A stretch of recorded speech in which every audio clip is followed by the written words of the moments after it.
Yesterday I discussed some comments from Sony's Jim Ryan and the lack of backwards compatibility on the PS4. Some new information has come up on the usage of Xbox One backwards compatibility, so it only seemed fair to address it as it was kind of a core of not only Jim's argument against it, but my argument for it. My name's Amata, and in this Red Gaming Tech video we're going to look at some data which was helpfully gathered by the folks over at Ars Technica. Of course, the full report from them will be linked in the description below. I suggest you give it a read, it's rather worth it. But basically, they've been working on this for a while. They didn't just decide to do this out of the blue based on Jim Ryan's comments. I guess it's just been released in a rather timely fashion, shall we say. They've been working on this since September. Now, because it is important, let's look at their methodology and also the sample size. So basically, they use a third-party API to randomly sample usage data from nearly 1 million active Xbox One gamer tags. Now, they were doing it since last September, and they've been doing this for 5 months. So, while it is a fairly reasonable sample size, nearly 1 million people is hardly chump change, but obviously, compared to the some 17 million, maybe more, obviously Microsoft haven't released official numbers for a while on the Xbox One, it is a small slice of the pie, I suppose you could say, but I still think the data they've gathered is worth discussing. It does give us a picture, if nothing else, a piece of the picture as it were. So, about 1.5% of the more than 1.65 billion minutes of Xbox One usage time was spent on Xbox 360 games in aggregate. And I know you're going to say, what does that actually mean? What does that actually translate to in real world minutes? Well, this is an average of 23.9 minutes per sampled Xbox One user. Now that doesn't paint a particularly good picture, does it? But there is another sort of side to the coin to consider before we get into the really sort of deeper delve of this.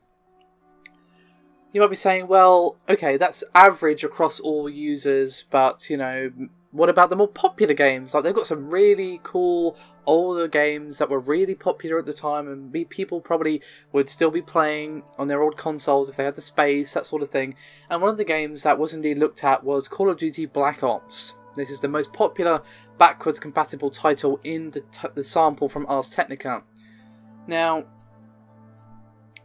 this was played by 3 or 4 out of every 1,000 Xbox Live users, which doesn't sound like a lot, but this is actually competitive with some of the most popular Xbox One titles.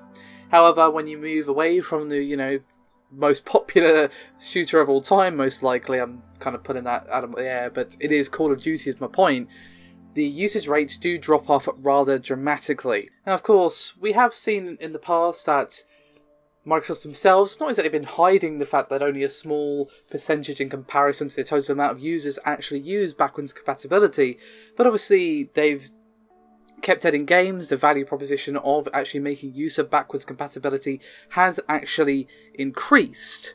And obviously, again, as I already said, that just increases the value add for people who already use it. And obviously, this is a win for Microsoft versus Sony because, they can say our console's backwards compatible and our competitors isn't. It's a selling point where someone who might have missed out on the Xbox 360 generation for whatever reason can feel safe in knowing that they have a pretty significant library of Xbox 360 games to enjoy via their Xbox One.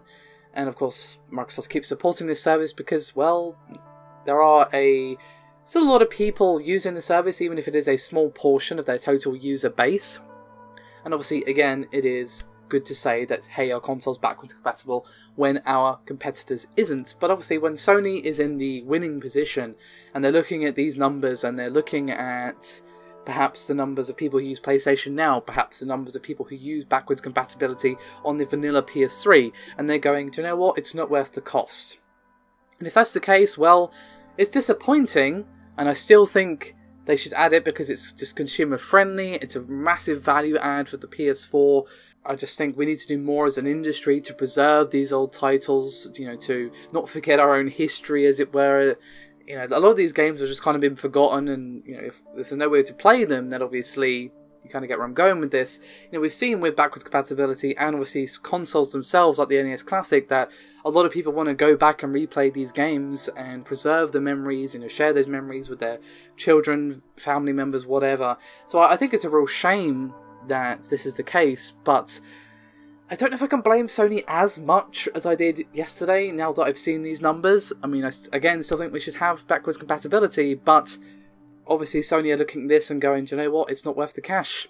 And when they don't need to add this because they're already leading, then yeah, I can kind of see their perspective, I suppose, is what I'm saying. So there you have it. Only fair, a counterpoint to what I said yesterday. Thank you very much for watching, guys. I'll see you next time.